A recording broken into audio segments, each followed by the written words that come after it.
اللہ تعالیٰ نے حضرت انسان کے لیے ہدایت کے من جملہ ذرائع میں سے ایک ذریعہ کتابیں اور صحیفے بنائے۔ قرآن مجید سب سے آخر میں نازل ہوا، اور جتنی ماضی میں نازل ہونے والی کتابیں اور صحیفے تھے ان میں جو کچھ تھا اس کا خلاصہ قرآن کی شکل میں موجود ہے، اور قیامت تک آنے والے اور ما بعد قیامت معاد کی ساری چیزیں قرآن میں رکھی گئی۔ اور قرآن کے نازل ہوتے ہی باقی کتابیں منسوخ ہو گئی۔ کتابوں پر اعتقاد، یقین، ایمان ضروری ہے، لیکن عمل صرف قرآن پہ ہوگا۔ یتیمے کے نا کردہ قرآن درست، کتب خانائی چند ملت بشست۔ ابھی قرآن مکمل نہیں ہوا کہ پچھلی کتابیں منسوخ ہو گئیں۔ قرآن کے پہلے حرف سے ہی پچھلی کتابیں منسوخ ہو گئیں۔ تاروں سے کہو اب کوچ کریں، خورشید منور آتا ہے۔ تو ہمارا پچھلی کتابوں پر ایمان لانا ضروریات دین سے ہے، لیکن عمل قرآن پہ ہوگا۔ اس وقت دنیا کا کوئی بھی مذہب، کسی بھی مذہب کا ماننے والا، وہ اپنے مذہب کی کتاب کو ہاتھ میں پکڑ کے یہ نہیں کہہ سکتا کہ یہ وہی کتاب ہے جو نازل ہوئی۔ وہ بھی کہتے ہیں کہ جناب اس میں ضرور کمی بیشی ہے، کوئی تھوڑی مانتا ہے، کوئی زیادہ مانتا ہے، لیکن آنکھیں بند کر کے قرآن مجید کا نسخہ ہاتھ میں پکڑ کے حضور کا غلام کہہ سکتا ہے یہ وہی کتاب ہے من و عن، حرف بحرف، بغیر کسی تغیر اور تبدل کے، جو میرے رسول کے سینے پہ نازل ہوئی ہے۔ تو یہ چیز کس قدر تیقن پیدا کرتی ہے، کس قدر یقین کی بجلیاں پیدا کر دیتی ہے سینے میں۔ پھر آنکھیں بند کر کے عمل کیوں نہیں کریں گے؟ کتاب پر ایمان لانے کا مطلب پوری کتاب پر ایمان لانا، اس کے تقاضوں پر ایمان لانا، اس کے احکام کو ماننا، اور اس کے نواہی سے اجتناب کرنا، یہ تقاضا ہے اس ایمان کا۔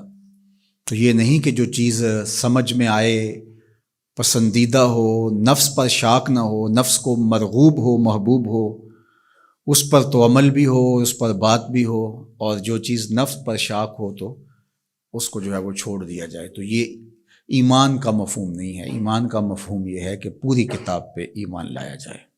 اور جبریل امین حضور کے قلب اطہر پر القاء کیا ہے قرآن کو، حضور کی زبان پہ نہیں اترا، حضور کے دل پہ اترا ہے۔ بلکہ جب حضور کے قلب اطہر پر قرآن اترتا تو آقا کریم جلدی جلدی اس کو زبان پہ لاتے، تو آواز آئی لا تحرک بہ لسانک لتعجل بہ۔ اللہ اکبر، محبوب جلدی نہ کیجئے، جس رب نے قلب میں اتارا ہے وہ زبان پر بھی لے آئے گا۔ تو وہ حرف و صوت سے مرکب نہیں تھا، وہ ایک کیا اس کے لیے لفظ کہیں، چونکہ یہاں لفظ بھی دم توڑتے ہیں، یہاں حرف بھی سوختہ پا ہیں، جہاں تخیل کا مرغ عقل بھی تھک کے گر جاتا ہے۔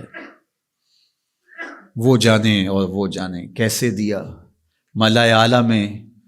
وہ منظر بھی تو ہم دیکھتے ہیں کہ رب اپنے محبوب سے پوچھتا ہے کہ یہ فرشتے کیا بات کر رہے ہیں، تو حضور معذرت کرتے ہیں، تو اللہ تعالیٰ اپنا دست قدرت، اب یہاں اور کیا کہا جائے، کسی اور کا ہوتا تو ہاتھ کہہ لیتے، لیکن یہاں تو دست قدرت، فوضع کفہ بین کتفی، تو اس نے دست قدرت میرے دو کندھوں کے درمیان رکھا۔ تو پھر کیا ہوا، دست قدرت یہاں آیا، ٹھنڈ میرے سینے میں پڑ گئی۔ اللہ اکبر، فعلمت ما فی السماوات والارض، تو پھر کوئی کائنات کی چیز رہی نہ جو میرے سینے میں ڈال نہ دی گئی ہو۔ تو یہ ایک اور کیفیت ہے، اس کو آپ اس تدریس سے، یہ جو پھٹی کے ایک طرف استاد ہوتا ہے اور دوسری طرف شاگرد ہوتا ہے، درمیان میں نصاب پڑا ہوتا ہے، ایک یہ ہے، یہ طریق ہے، یہ بھی درست ہے، اس کا انکار نہیں ہے، لیکن یہ کیفیت اور ہے۔ ابسط ردا کا یا ابا ہریرہ، ابو ہریرہ کہا حضور مسئلہ بہت ہے، بہت کچھ سنتا ہوں، پتہ نہیں جاتا کہاں ہے، کہا چادر بچھاؤ۔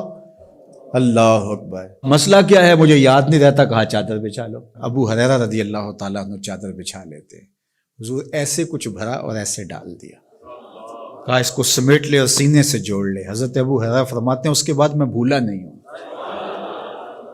تو وہ کیا ڈالا تھا جو ایسے ڈالا تھا؟ اللہ اکبر۔ تو یہ ساری چیزیں صوت و آہنگ سے جڑی نہیں ہوتی، کچھ چیزیں نظروں سے بھی پلائی جاتی ہیں، اور وہ صفحہ و کرتاس پہ نہیں لکھی جاتی، وہ لوح دل پہ لکھی جاتی ہیں۔